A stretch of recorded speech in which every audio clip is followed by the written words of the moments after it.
नीटवर सविस्तर आम्हाला चर्चा हवी होती, कारण कालही पेपरात वाचण्यात आलं की आणखीन एक परीक्षा दिल्लीमध्ये काल कॅन्सल करण्यात आली.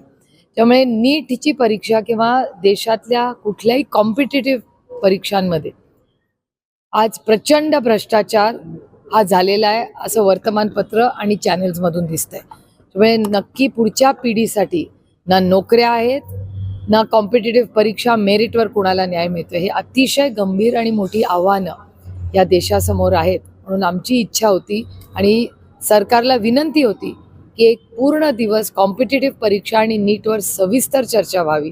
त्याचं उत्तर आम्हाला सरकारकडून मिळालं नाही.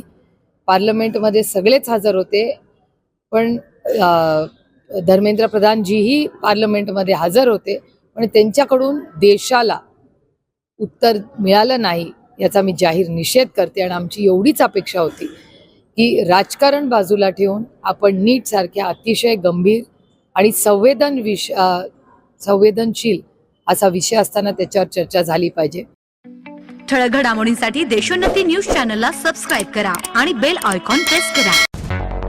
मुंबई, पुणे, नागपूर, मराठवाडा असो का विदर्भ, राजकीय, सामाजिक, शैक्षणिक क्षेत्र असो का क्रीडा, सर्वच घडामोडीचे विश्लेषण पाहायला विसरू नका. फक्त देशोन्नती न्यूजवर.